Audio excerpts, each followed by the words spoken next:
নতুন বাংলাদেশে আবারও পূর্বের ফ্যাসিবাদী সময়ের মতো শিক্ষা প্রতিষ্ঠানে এই ধরনের হামলা অত্যন্ত দুঃখজনক। আমরা ইতিমধ্যেই আইন শৃঙ্খলা বাহিনীর সাথে কথা বলছি যথাযথ ব্যবস্থা নেওয়ার জন্য, যে কারা এটার পেছনে জড়িত আছে তাদেরকে দ্রুত আইনিভাবে তাদের বিরুদ্ধে ব্যবস্থা নেওয়ার জন্য।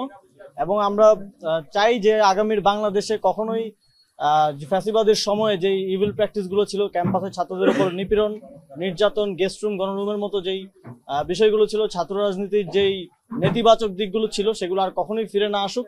এবং সেটা ফিরে না আসার জন্য সকল ছাত্র সংগঠন থেকে শুরু করে রাজনৈতিক সংগঠন সকলের প্রতি আমার আহ্বান থাকবে। একটা বিষয় হচ্ছে, ছাত্রদল কিন্তু উল্লেখ করে বলেছে যে একটা গুপ্ত ছাত্র রাজনীতির আড়ালে এই হামলাগুলো চালাচ্ছে এবং তারা এইগুলো কালকে কিন্তু ভিডিও ফুটেজ গুলো দেখা গেছে। এরপরেও আইন শৃঙ্খলা বাহিনী আসলে কোন পদক্ষেপ কিন্তু আমরা নিয়ে দেখছি না। দেখুন, এখনো তারুণ উৎসব রিলেটেড প্রশ্ন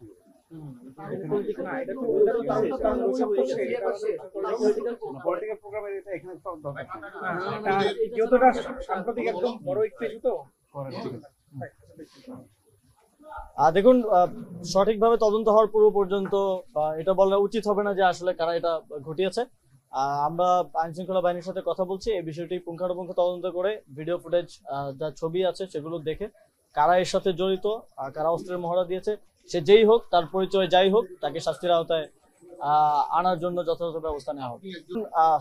স্ট্যাটিস্টিক্যালি আইন শৃঙ্খলার যথেষ্ট উন্নতি হচ্ছে। আপনারা যদি স্ট্যাটিস্টিকটা দেখেন যে কি পরিমাণ ল অ্যান্ড অর্ডার সিচুয়েশন গত 6 মাস আগে ছিল আর এখন আছে, সেটার মধ্যে বিশদ পার্থক্য হয়েছে। ছিনতাই থেকে শুরু করে যত ধরনের প্যারামিটার আছে সবগুলোতে আইন শৃঙ্খলার পরিস্থিতি উন্নত হচ্ছে।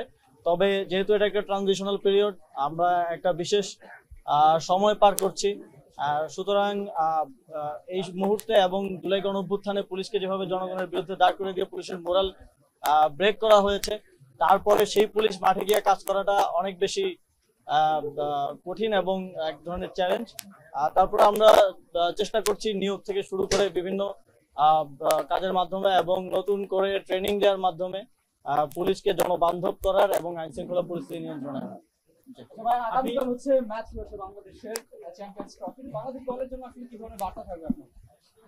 আমরা আশাবাদী চ্যাম্পিয়ন্স ট্রফিতে বাংলাদেশ ক্রিকেট দল ভালো করবে, আর বাকিটা খেলায় দেখতে পাবো কি অবস্থা হয়। আর গতকালকের একটা বিষয় একটু পরিষ্কার করতে চাই। গতকালকে ডিসিস কনফারেন্সের পরে একটা প্রেস ব্রিফিং এ খুব অল্প সময়ে বলার কারণে হয়তো পরিষ্কার করতে পারিনি এবং মিডিয়ায়ও শব্দ এবং ভাষা একটু ভিন্নভাবে উপস্থাপিত হয়েছে। ফ্যাসিবাদীদের কিংবা আওয়ামী লীগের বাংলাদেশে নির্বাচন করার প্রশ্নটাই এখন অবান্তর। বিচার সহ যেই বিষয়গুলো আছে সেগুলো সমাধান হওয়ার আগ পর্যন্ত। তবে আমরা পৃথিবীতে বিভিন্ন জায়গায় এরকম গণঅভ্যুত্থান কিংবা বিপ্লবের পরে নজির দেখেছি কিভাবে এই অবস্থা থেকে উত্তরণ করা যায়। সেই নজিরগুলোকে ফলো করে ট্রুথ কমিশন কিংবা এই ধরনের ব্যবস্থার মাধ্যমে আর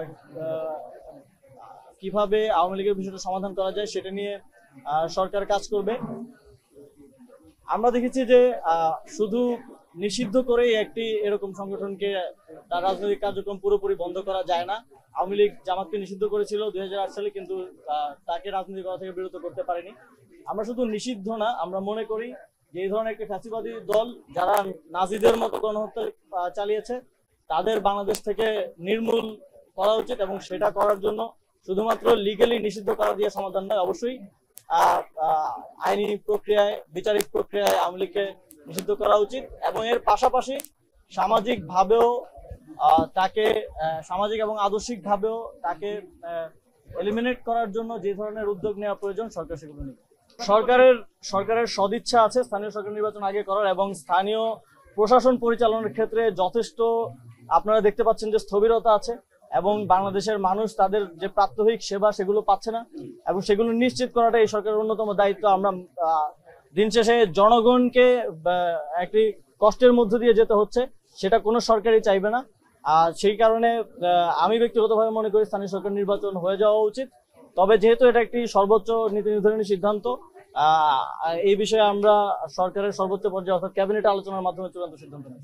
আমরা বিশ্ববিদ্যালয়গুলোর সাথে নিয়মিত যোগাযোগ রাখছি এবং যেহেতু আপনারা জানেন যে আমাদের চাকরি স্বায়ত্তশাসিত বিশ্ববিদ্যালয়, সরকার সরাসরি হস্তক্ষেপ করতে পারে না, তবে বিশ্ববিদ্যালয়ে যারা প্রশাসন আছেন তাদের প্রতি আহ্বান থাকবে দ্রুত ছাত্র সংসদ নির্বাচন আয়োজন করার জন্য।